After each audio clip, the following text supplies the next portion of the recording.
Hello प्यारे बच्चों, कैसे आप सभी। तो आज हम लोग यूनिट एंड डायमेंशन में नेक्स्ट लेक्चर लेके आए हैं जिसमें एप्लीकेशंस है डायमेंशनल एनालिसिस की। प्रीवियस लेक्चर में हमने कुछ फॉर्मूले जो है चेक किए थे कि क्या वो करेक्ट है या नहीं है डायमेंशनली। फिर हम लोगों ने क्या किया था, डायमेंशनल फॉर्मूले कैलकुलेट किए थे अननोन फिजिकल क्वांटिटीज के। उसमें मैंने आपको कुछ होमवर्क के लिए सवाल दिए थे, जिसमें से एक सवाल तो ये था कि हमारे पास एक टर्म है P that equal to alpha by beta e raise to minus alpha x by के टी, जिसमें कि बेटा P किसको रिप्रेजेंट कर रहा है, प्रेशर को। सी हमने ये पढ़ा था कोई भी टर्म अगर ई रेज़्ड पावर समथिंग, ई रेज़्ड पावर एनीथिंग, क्या बोला था, दैट वाज डायमेंशनलेस। यानी ये जो टर्म है हमारे पास minus of alpha x by के टी, ये अपने आप में क्या होना चाहिए, एक नंबर होना चाहिए जो basically M not L not T not के बराबर होगा।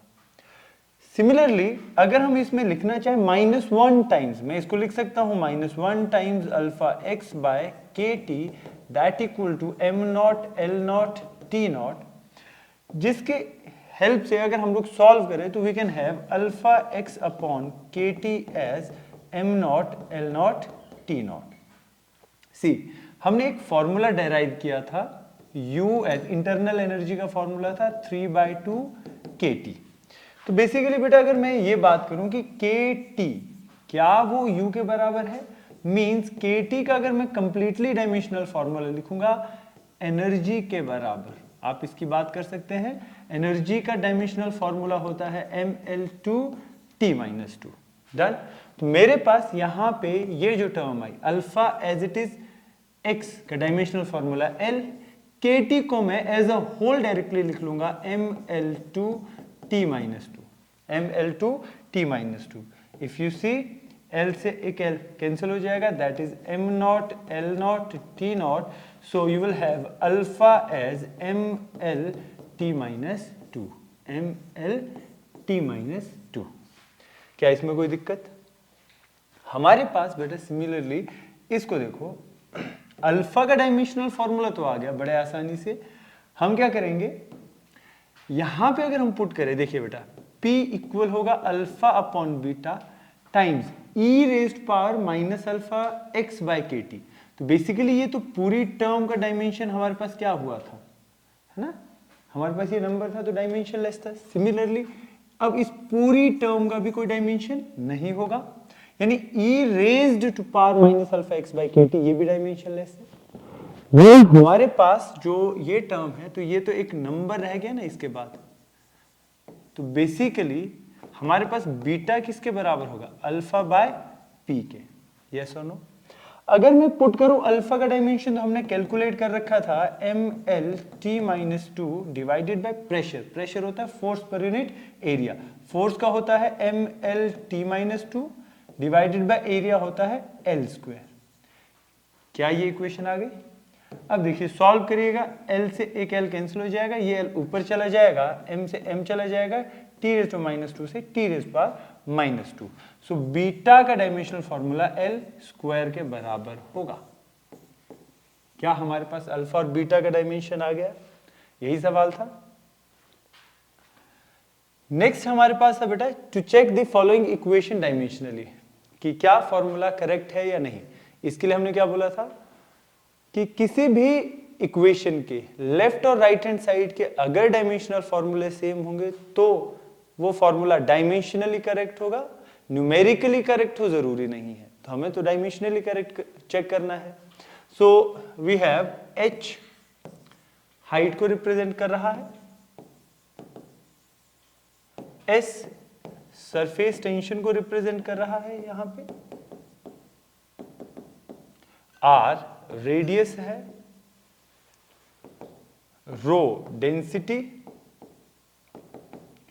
और बेटा g हमारे पास है acceleration due to gravity, acceleration due to gravity. Done. So we can have left hand side as, left hand side लिख लीजिए, हमारे पास लेफ्ट हैंड साइड का डायमेंशनल फॉर्मूला तो L होगा, बिकॉज हाइट एक डिस्टेंस है तो L।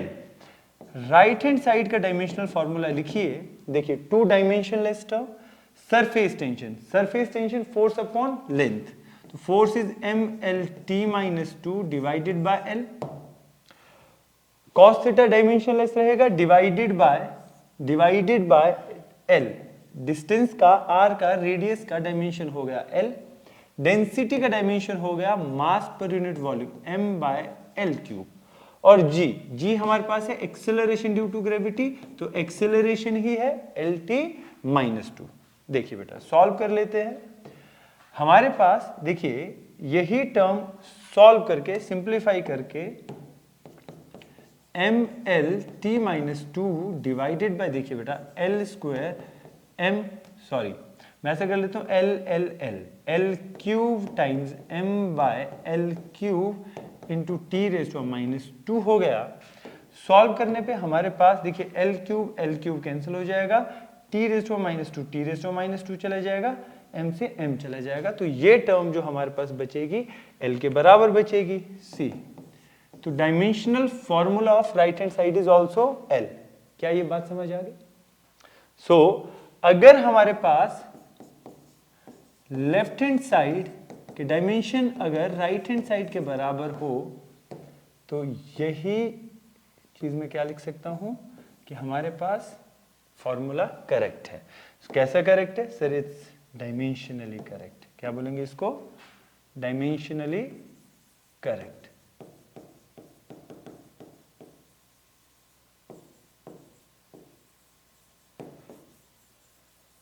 न्यूमेरिकली करेक्ट हो जरूरी नहीं है बेटा, ठीक है जी।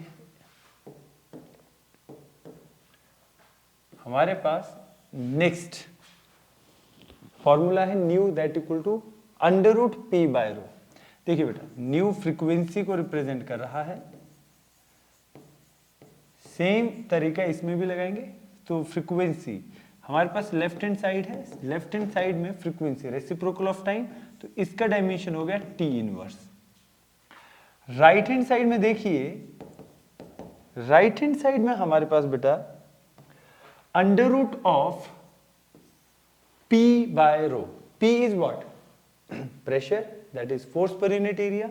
P रिप्रेजेंट कर रहा है प्रेशर को और रो रिप्रेजेंट कर रहा है बेटा डेंसिटी को। हमारे पास प्रेशर अगर लिखना है तो प्रेशर लिखा जा सकता है फोर्स पर यूनिट एरिया। फोर्स का डायमेंशन होता है MLT-2, एरिया का होता है L², डेंसिटी होता है बेटा मास पर यूनिट वॉल्यूम L3। देखिए जो सॉल्व हो सकती चीजें सॉल्व कर लीजिए बेटा। L3 से L² से L² कैंसिल हो जाएगा, L बचेगा, M से M कैंसिल हो जाएगा, L ऊपर चला गया, so will have L² T⁻²। Under root solve कर लीजिए, सिंपल मैथ से अंडर रूट से स्क्वायर कैंसिल हो जाता है, यू विल हैव LT⁻⁻1। जो कि अगर हम देखें राइट हैंड साइड का dimensional formula left hand side के डायमेंशनल फॉर्मूला के बराबर नहीं है। So left hand side is not equal to right hand side. तो हम क्या लिखेंगे बेटा? हम लिखेंगे डायमेंशनली इनकरेक्ट। तो एक चीज हमने ये साफ बोली थी, अगर कोई फॉर्मूला डायमेंशनली इनकरेक्ट होगा तो न्यूमेरिकली भी इनकरेक्ट होगा ही होगा, ठीक। तो अभी हमारे पास क्या है बेटा? एप्लीकेशन ऑफ डायमेंशनल एनालिसिस में मैंने आपको पहले ही बताया था कि हमारे पास 3 तरह की एप्लीकेशन रहेगी। Number 1, we can check the correctness of formula, कि क्या फॉर्मूला डायमेंशनली करेक्ट है या नहीं है। अगर फॉर्मूला डायमेंशनली करेक्ट होगा तो जरूरी नहीं है वो न्यूमेरिकली भी करेक्ट हो, ये बात थी। बट अगर फॉर्मूला डायमेंशनली इनकरेक्ट होगा तो न्यूमेरिकली इनकरेक्ट होगा ही होगा। सेकेंड हमारे पास था, we can find out the dimensional formula of unknown physical quantity. ये भी हमने कर लिए, जितने तरह के सवाल हो सकते थे कि अननोन फिजिकल क्वांटिटी के डायमेंशन हमने कैलकुलेट किए by using this dimensional analysis. यानी बेसिकली हम principle of homogeneity of dimensional analysis use कर रहे थे। अब थर्ड हमारे पास जो रहती है that is this one, to derive the relation between physical quantities, दो अलग अलग या डिफरेंट फिजिकल क्वांटिटीज हो गए, उन सभी का रिलेशन हमने कैलकुलेट करना होता है। जैसे बेटा हमारे पास सवाल यहाँ है, इसको हम सॉल्व करेंगे, समझेंगे, इस तरीके के क्वेश्चंस और भी हम लोग ट्राई करेंगे। See we have time period of simple pendulum, time period of simple pendulum depends on mass of block, length of string L, acceleration due to gravity G, and we have to derive the formula for time period। सवाल हमारे पास है कि एक simple pendulum है और simple pendulum हमारे पास क्या कर रहा है बेटा, ऑसिलेट। आप देखिए इस तरीके से एक्सट्रीम पोजीशन पे सिंपल हार्मोनिक मोशन ये एग्जीक्यूट कर रहा है। तो देखो पहला तरीका क्या रहेगा, इस तरह के सवाल जब भी सॉल्व करने स्टेप बाय स्टेप हम जाएंगे और बहुत सिंपल तरीके बेटा, हमें फाइंड आउट करना है dimensional formula of time period. तो क्या करेंगे, उसका सिंबल लिखेंगे टाइम पीरियड। पहली बात ये डिपेंड किस पे कर रही है, depends on mass of block, mass पे डिपेंड कर रही है। तो लिखेंगे sir m raised power x, मान लेते हैं हम क्या बोलते हैं कि सर मास के x डायमेंशन पे डिपेंड कर रहा है। दूसरा ये डिपेंड कर रहा है लेंथ ऑफ स्ट्रिंग, किस पे, लेंथ ऑफ स्ट्रिंग, मान लेते sir L raised power y पे डिपेंड कर रहा है। फिर sir acceleration due to gravity पे डिपेंड कर रहा है। तो थर्ड वन इज ये हमारे पास g रेज्ड पावर z, आप लिख लीजिए कि सर इस तरीके से हमें ये जो डिपेंडेंसी है ये शो करनी। ये पहला तरीका, सबसे जरूरी तरीका। अगर आपको ये चीज आ गई तो अगला काम आसान हो जाएगा। पहला स्टेप आपको यही याद रखना है कि जो फिजिकल क्वांटिटी निकालनी है वो डिपेंड किस किस पे कर रही है, किस किस पे कर रही है, मास पे डिपेंड कर रही है, लेंथ पे डिपेंड कर रही है और एक्सेलरेशन ड्यू टू ग्रेविटी पे डिपेंड कर रही है। अच्छा सर अगर मास पे डिपेंड कर रही है, हम कंसीडर क्या कर रहे हैं कि m raised power x, L raised power y, g raised power z।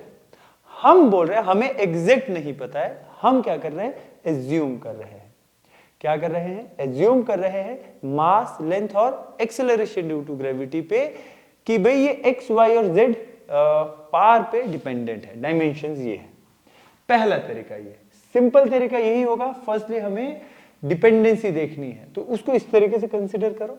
Then हमें कंबाइन करना है, क्या करना है, कंबाइन करना है, इन सभी को कंबाइन करना है। So you will have t is proportional to m raised power x, L raised power y, g raised power z। तो आपको बेटा ये प्रोपोर्शनलिटी साइन हटाना है, कांस्टेंट ऑफ प्रोपोर्शनलिटी k लगाना है। तो k m raised power x, L raised power y, g raised power z। ये इक्वेशन आपको लिखनी है। Give this equation as name 1। खास बात क्या रहेगी इसमें, विशेष बात यह है कि बेटा जो ये k आप यहां पे कंसीडर करोगे, कांस्टेंट ऑफ प्रोपोर्शनलिटी ये होगा डायमेंशनलेस। ठीक, डायमेंशनलेस कांस्टेंट। अच्छा ये इसकी लिमिटेशन भी मान लीजिए, इसको होना ही पड़ेगा, इसको डायमेंशनलेस होना ही पड़ेगा। अगर हमें डेराइव करना है फॉर्मूला तो ये कंडीशन है बेटा, जो कांस्टेंट हम यहां कंसीडर करेंगे दैट मस्ट बी डायमेंशनलेस। क्या, डायमेंशनलेस। ये आप मान के चलिए इस डायमेंशनल एनालिसिस का ये लिमिटेशन भी है। ठीक है, हम लोग इसको लिमिटेशन ऑफ डायमेंशनल एनालिसिस में भी पढ़ सकते हैं, बट ये आपको ध्यान रखना, जितने भी तरह के सवाल, ये बेसिक सवाल हम लोग पहला करेंगे, इससे रिलेटेड बाकी सारे सवाल होंगे। तरीका यही रहेगा कि आप जो कंसीडर करोगे दैट मस्ट बी डायमेंशनलेस। ठीक है, ये तरीका तो हो गया। अब इसी चीज को हम क्या करेंगे बेटा, आप सोचिए t लेफ्ट हैंड साइड हमारे पास है, आपको क्या करने हैं, इसी इक्वेशन के, मैं इक्वेशन 1 को फिर से लिख लेता हूं, t as k m raised power x, L raised power y, g raised power z। ये जो इक्वेशन 1 थी, आपको dimensional formula left hand side और राइट हैंड साइड के लिखना। So you will have m not L not t that equal to k तो dimensionless, m raised power x, L raised power y। देखो बेटा m mass है, mass का dimension capital M raised power x, capital L raised power y, और g क्या चीज है, g हमारे पास है acceleration due to gravity, so LT - 2 raised to power z। तो आपको क्या करना है, इनको सॉल्व करना है। m0 L0 t that is m raised power x, l raised power y, l raised power z, base same powers add हो जाएगी, l रेज्ड पावर z और t रेज्ड पावर -2z। ये इक्वेशन अगर आपके पास आ जाए तो आपको क्या करना है बेटा, डायमेंशन कंपेयर करने हैं दोनों तरफ, मास, लेंथ और टाइम के।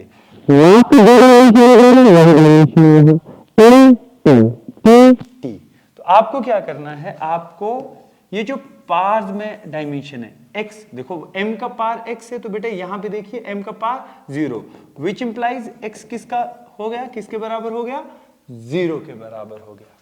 सेकेंड थिंग देखिए बेटा, y प्लस जेड, l का डायमेंशन क्या है, y प्लस जेड, वो किसके बराबर होगा, 0 के बराबर। ऑब्वियसली y प्लस जेड यहां पे हमें दिख रहा है 0 के बराबर। और तीसरी बात हमें क्या नजर आ रही है, -2z, -2z यहां पे किसके बराबर है, 1 के बराबर है।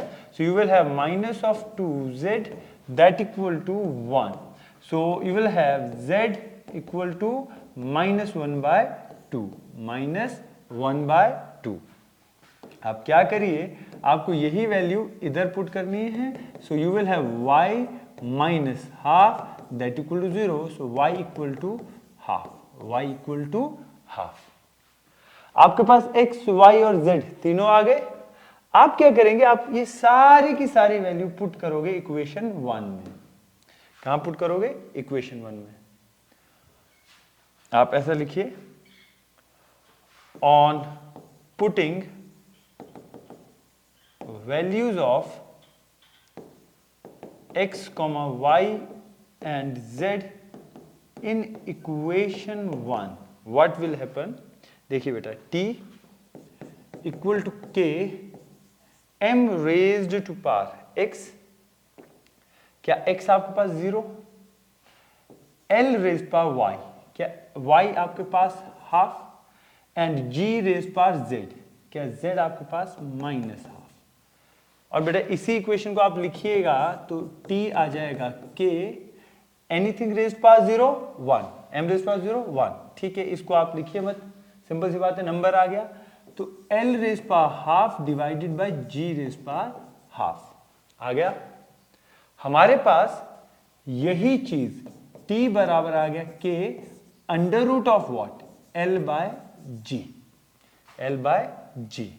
और बेटा हम अगर लिखना चाहें तो क्या कर सकते हैं, इसी चीज को देखिए बेटा, यहां पे प्रूव हो गया है। वैसे तो आप क्या कर सकते हैं,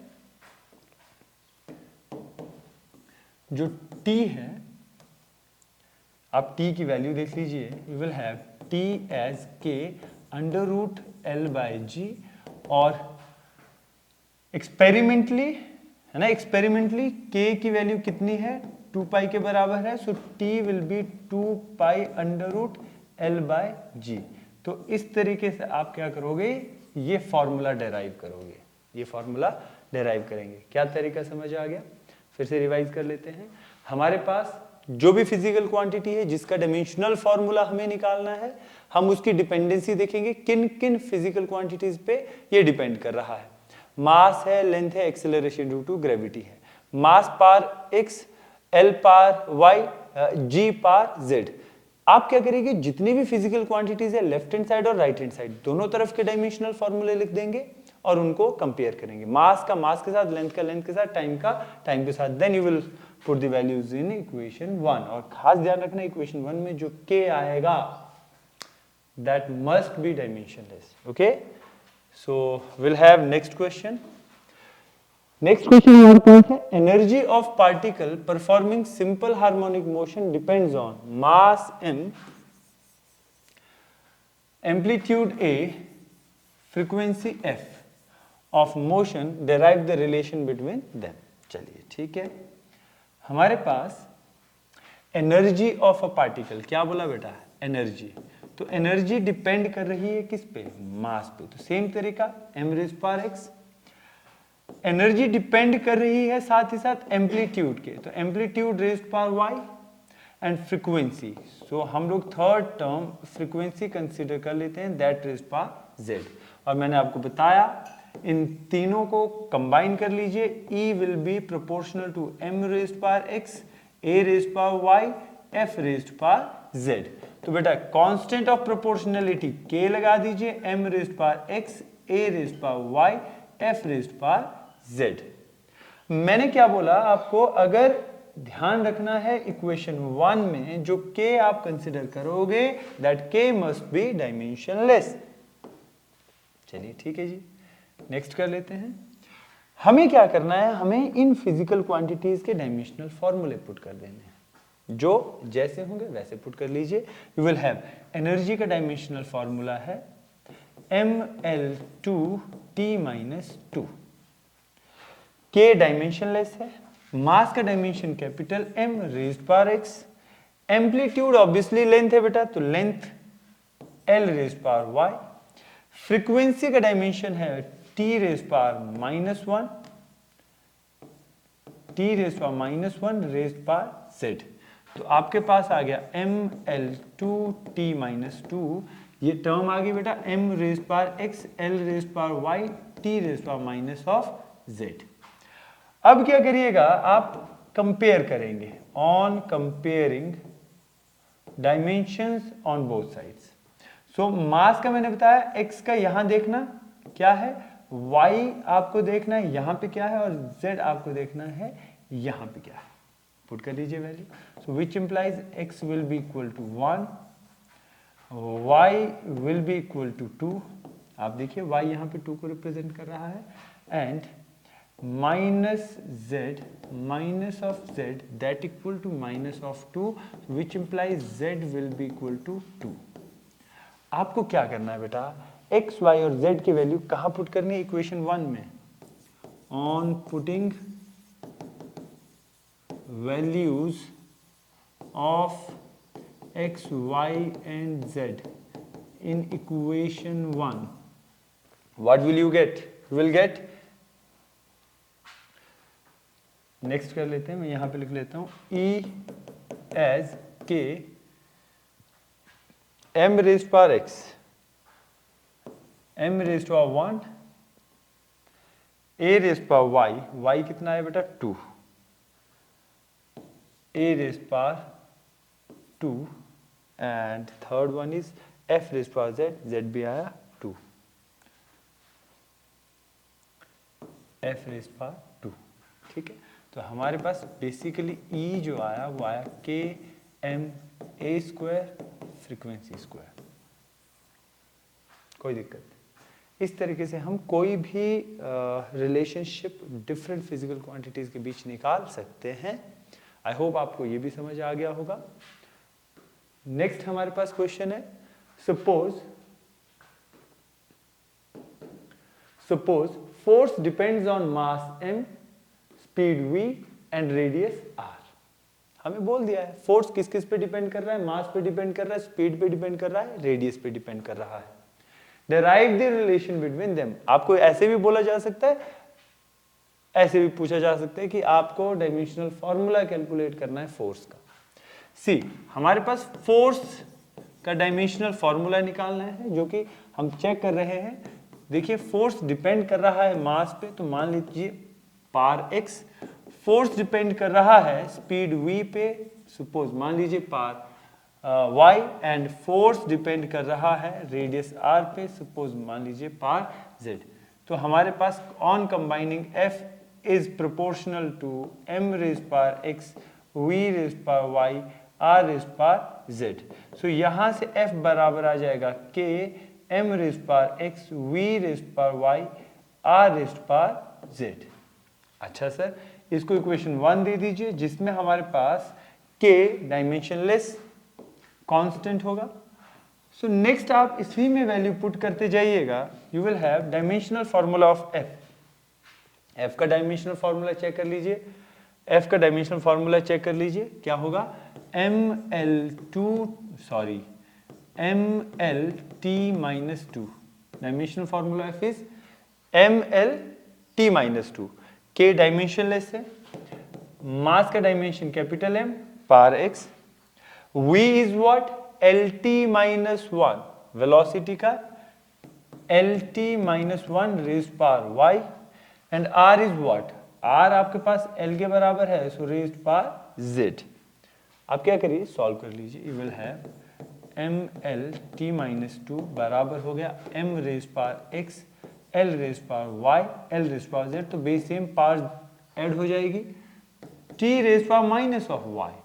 अब क्या करेंगे बेटा, ऑन कंपेयरिंग आप क्या करिए, x, y और z, बिकॉज डायमेंशन है m, l और t के, तो लेफ्ट हैंड साइड और राइट हैंड साइड दोनों को कंपेयर कर लीजिए। यू विल हैव x बराबर 1, y plus z power 1 and minus y, sorry t raise power minus y, okay done.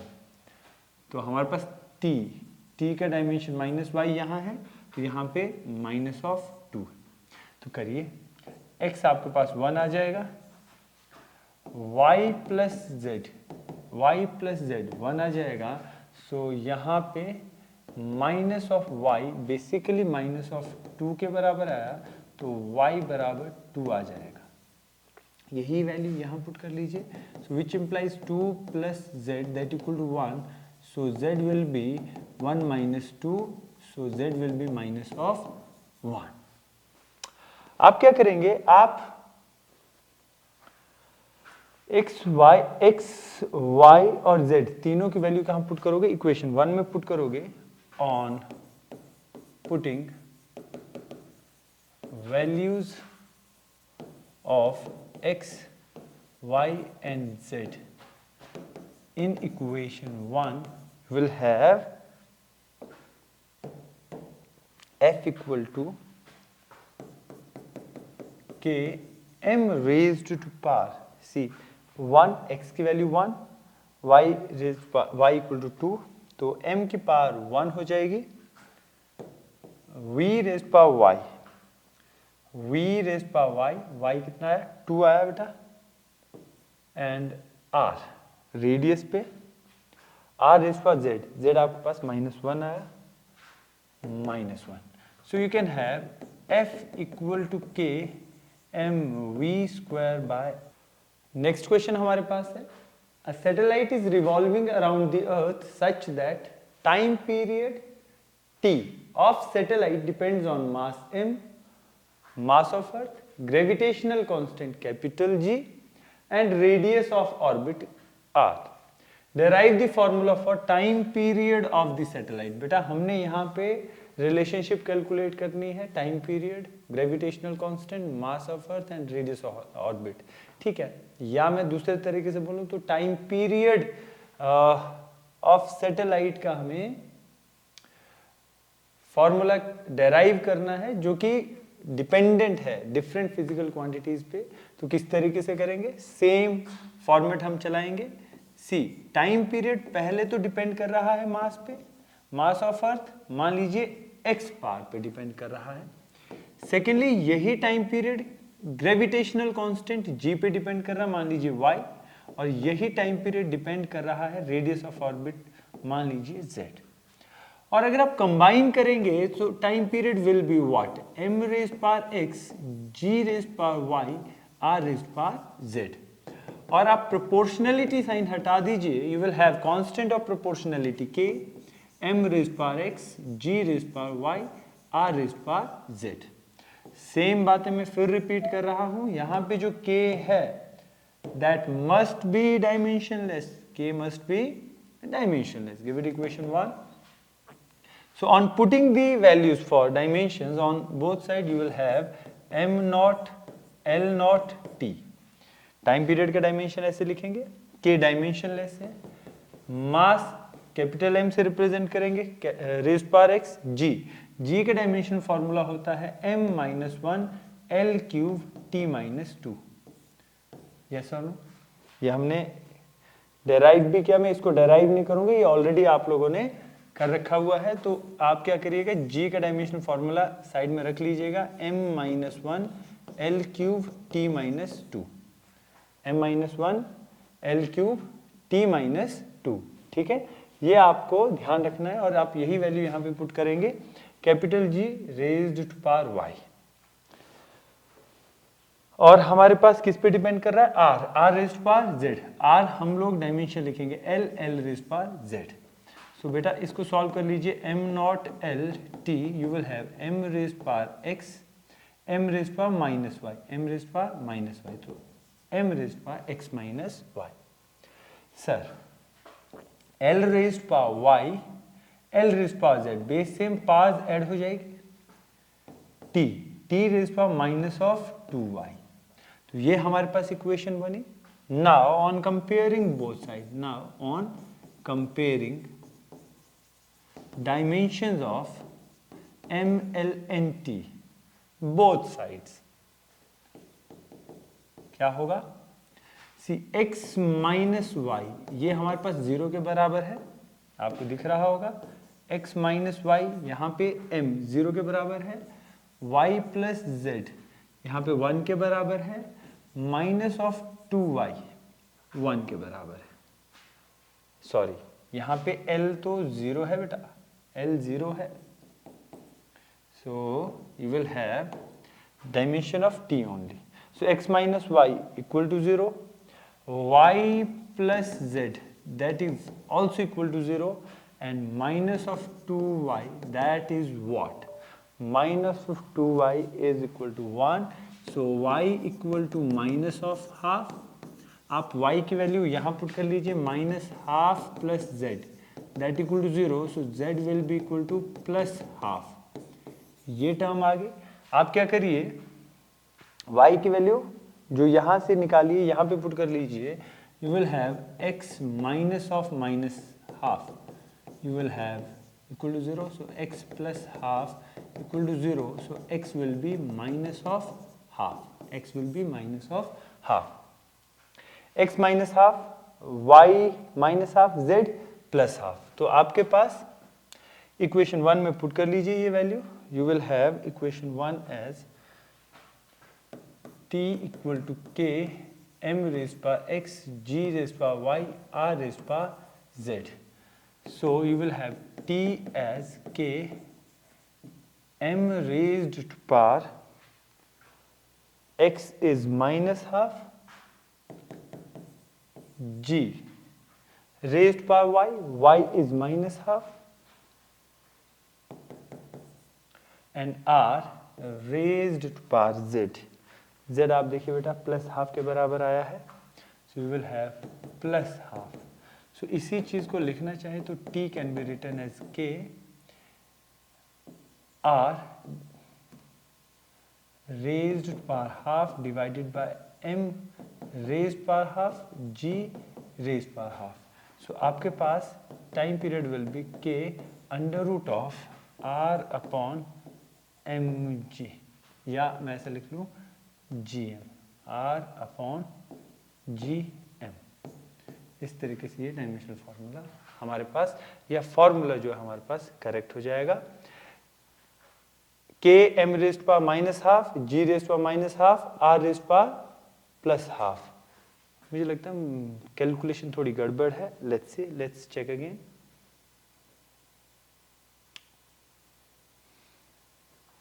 देखिए हमारे पास डायमेंशनल फार्मूला ऑफ m, ये मास पे डिपेंड कर रहा है, raise power x, g raise power y, r raise power z। Commonly हम लोग सॉल्व करेंगे तो m raise power x, g raise power y, r raise power z, m raise power x, g raise power y, r raise power z, equation 1 के dimensionless. c m not l not t that equal to m raise power x, l raise power -1, l raise power 3, t raise power -2, because m -1 l cube t -2 ये gravitational constant का dimensional formula, raise power y, l raise power z।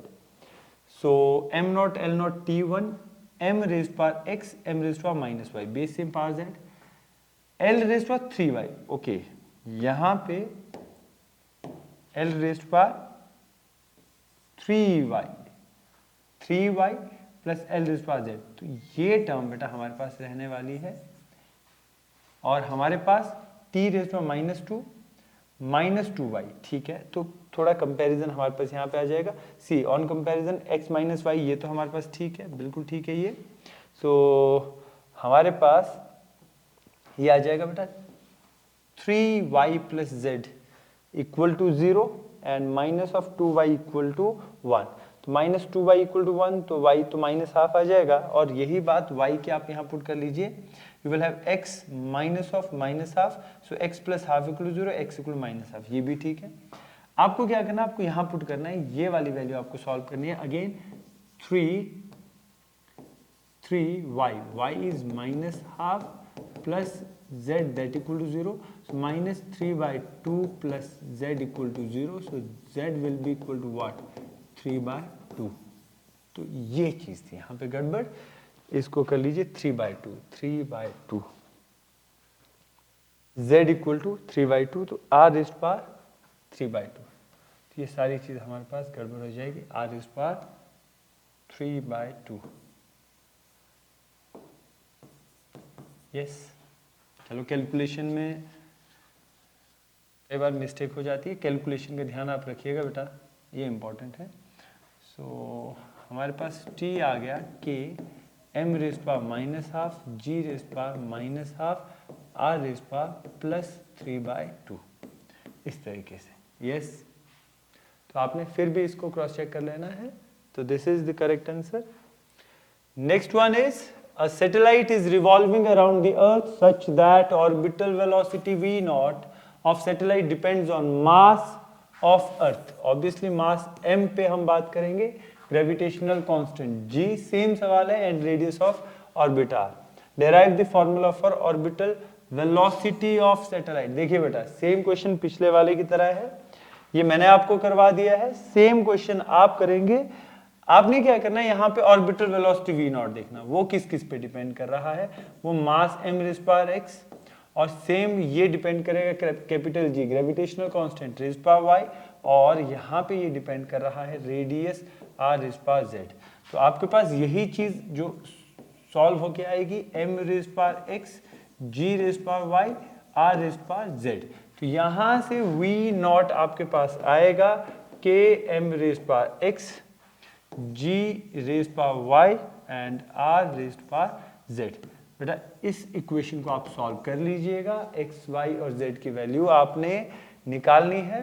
देखिए यहाँ पे dimensional formula orbital velocity का क्या होगा, LT-1 orbital velocity, velocity कोई भी हो है ना, सिवाय एंगुलर वेलोसिटी के, सभी का डायमेंशनल फॉर्मूला LT-1 होता है। आप कंपेयर कर लीजिएगा, कैलकुलेट कर लेना है आपने। तो ये आपका रहेगा बेटा homework, this will be your homework. Yes, so will solve next question. We have a quantity f is given by f equal to √h c raised power 5 upon g, where c is the speed of light, g is universal gravitational constant, and h is the Planck's constant। So dimensional formula of f is that of momentum, area, energy and volume। ये option है सी। हमारे पास f given है √h c raised power 5 divided by capital G। अगर मैं dimensional formula put करूं, सी h को लिखना चाहे तो देखिए बेटा E होता है h न्यू के बराबर, सो h will be, h Planck's constant है, E बाय न्यू। देखिए बेटा एनर्जी का डायमेंशनल फॉर्मूला होता है mL2T-2, और फ्रीक्वेंसी का होता है T-1 times c raised power 5, c is speed of light, speed LT-1 raised power 5, yes, divided by g। अब g के केस में अगर हम लिखना चाहें तो बेटा यहाँ पे देखो, ये हमारे पास mL2T-2 divided by t raised power -1, ये हमारे पास ऑब्वियसली फ्रीक्वेंसी का है। तो g का dimensional formula m-1 L³ T-2, क्या m-1 L³ T-2 है। सॉल्व करेंगे इन सभी को, जो जो सॉल्व हो सकता है। देखिए बेटा T-1 से एक T-1 गया, L² और L² से L² कैंसिल हो गया। हमारे पास जो चीजें बच सकती है लिख लीजिए, you will have under root of what, m, ये m रेज़्ड पावर -1 ऊपर हो जाएगा, so m², m raised power -1, m raised power +1, तो m² हमारे पास टर्म l बच जाती है। देखिए बेटा इसी को लिखूंगा मैं L raised power 5 into T raised power L raised power 5 into T raised power T raised power -5 into M. तो हमने सॉल्व कर लिया है, एल बच गया है, तो L raised power -1 and T raised power +2 यही टर्म आती है। आपके पास सॉल्व होकर टर्म आ जाएगी m² L raised power 5 L raised power -1 L raised power 4 T raised power -1 +2 T raised power -3। तो सॉल्व कर लें अगर हम लोग इसमें, तो कैलकुलेशन मुझे लग रही है m इंटू, तो और क्या रहता है आपके पास M L square T raised power -2 upon T raised power -1 L raised power 5 T raised power -5 upon M raised power -1 L cube T raised power -2। देखिए बेटा टी रेस्ट पावर -2 हमारे पास ये सॉल्व होके T raised power -1 T raised power -1 एक T raised power -1 ये वाला भी बचा हुआ है। ठीक है, आप देखो हमारे पास m रेस्ट पावर 2 हो गया, l रेस्ट पावर ऑब्वियसली -1 ऊपर जाके हो गया, l rest power 5 t rest power -5 1 t rest power -1 t rest power -1। तो हमारे पास देखो बेटा मैं यहाँ पे क्या करता हूँ, मैं लिख लेता हूँ t rest power -5 t rest power -2 t rest power -1। देखो बेटा टी रेस्ट पावर -1 से मैं क्या कर लेता हूँ, इसको पहली बात क्या है ऐसे कर लेता हूँ, T raised power -1 as it is रहने देता हूँ, टी रेस्ट पावर -2 से टी रेस्ट पावर -2 खत्म कर देता हूँ। टी रेस्ट पावर -1 ऊपर जाके टी रेस्ट पावर +1 हो जाएगा। टी रेस्ट पावर +1 होने का मतलब है सर ये टी रेस्ट पावर -4 हो जाएगा। यस, अंडर रूट सॉल्व कर लीजिए, you will have ml² t raised power -2. So you will have dimensional formula of F as ml2 t -2। और आपको नहीं लगता ये डायमेंशनल फॉर्मूला एनर्जी का है, ml2 t -2। So right answer is energy. इस तरीके से सवाल ये जेई PYQ में आए हुए हैं, प्रीवियस ईयर क्वेश्चंस में जेई के ये सवाल है। जैसे अगला सवाल हमारे पास है, amount of solar energy received on the earth surface per unit area, earth surface per unit area per unit time is defined as the solar constant. Dimension of solar constant is, हमारे पास देखो बेटा solar constant बोला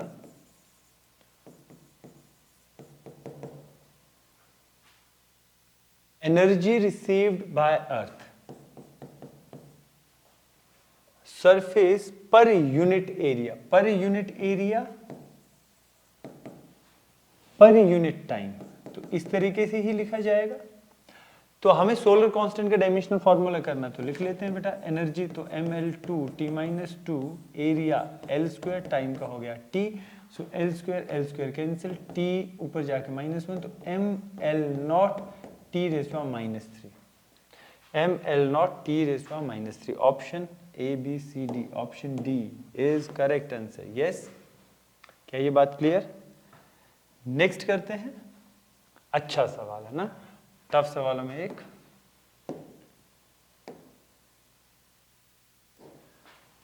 in a typical combustion engine the work done by a gas molecule is given by W equal to alpha square beta e raised power minus beta x square by kt, where x is the displacement, k is Boltzmann constant, t is temperature of alpha and beta, and if alpha and beta are constant, dimensions of alpha will be alpha और beta दोनों के ही dimension निकालने को पूछे जा सकते हैं, आप कर लो। सी W is given as alpha square beta e raised to minus beta x square by kt। देखिए बेटा जो भी टर्म हमारे पास e raised पावर कुछ भी है ना, e raised पावर कुछ भी, वो सारी चीज क्या थी, डायमेंशनलेस थी। अब डायमेंशनलेस है तो यानी m0 l0 t0 ये तो एक नंबर को रिप्रेजेंट कर रहा है, means minus of beta X square by के टी, ये चीज हमारे पास M not L not T not के बराबर होगी। अच्छा, मैं सिंप्लीफाइड फॉर्म में कर लेता हूं। जो के टी है हमने देखो पढ़ा था as u was equal to 3/2 K T, means K T का डायमेंशनल फॉर्मूला u के बराबर ml2t-2 के बराबर। यस भाई देखो यहाँ पे -1 ये भी डायमेंशनलेस हो जाएगा, so you can write beta L square divided by के टी का dimension ml2t-2, that is m not l not t not. So beta as, देखिए बेटा एल स्क्वायर से एल स्क्वायर कैंसिल हो जाएगा, ये हो जाएगा m l not t raise to -2। क्या बीटा का डायमेंशन हमारे पास आ गया m l नॉट t-2 या mt-2। डन। अब देखो हमारे पास बेसिकली ये जो टर्म है ये तो डायमेंशनलेस है, और इसी के साथ अगर मैं बोल दूं तो सर ये वाली term e raised power something, ये तो कंप्लीट ही नंबर हो गया। तो आप देखें तो वर्क डन बराबर हो जाएगा अल्फा स्क्वायर बीटा के, अल्फा स्क्वायर बीटा के, और अल्फा स्क्वायर जो होगा वो वर्क डन बाय बीटा के होगा।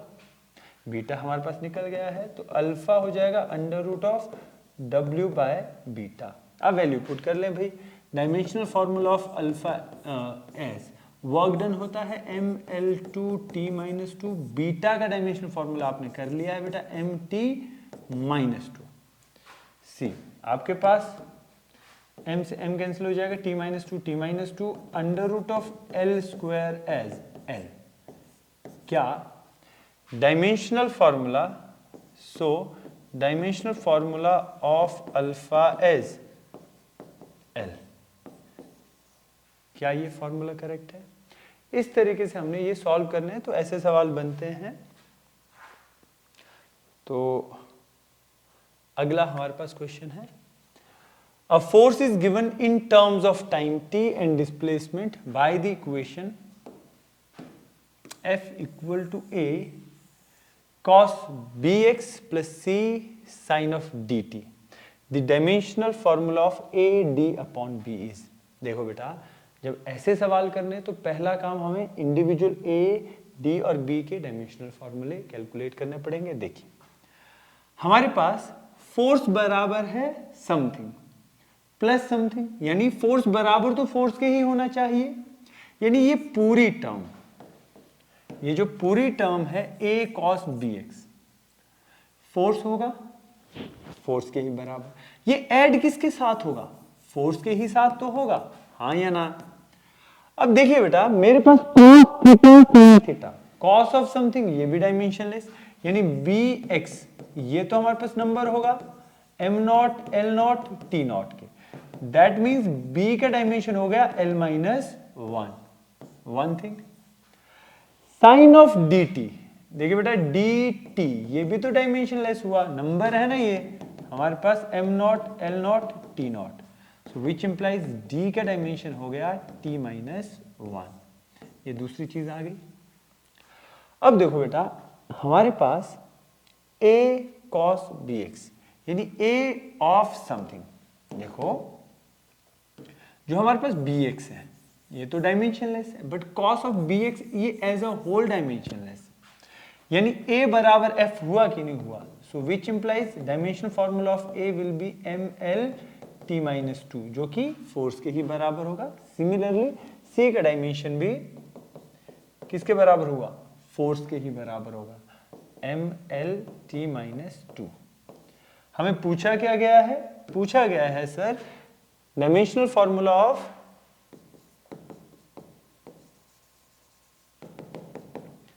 AD/B।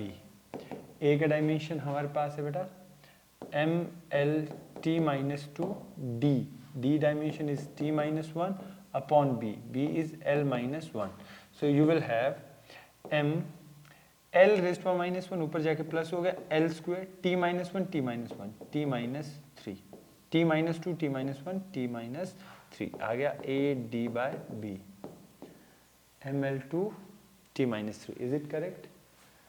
क्या समझ आया? इस तरीके से ये सवाल करेंगे। तो आज के लिए मुझे लगता है इनफ है। तो जितने क्वेश्चन हमने किए आई होप आप समझ गए होंगे। कैलकुलेशंस आप ठीक कर लीजिएगा। देखिए बेटा, ऐसे सवालों में प्योरली मैथ्स आपका यूज हो रहा है कि कैलकुलेशन आप कैसे करेंगे।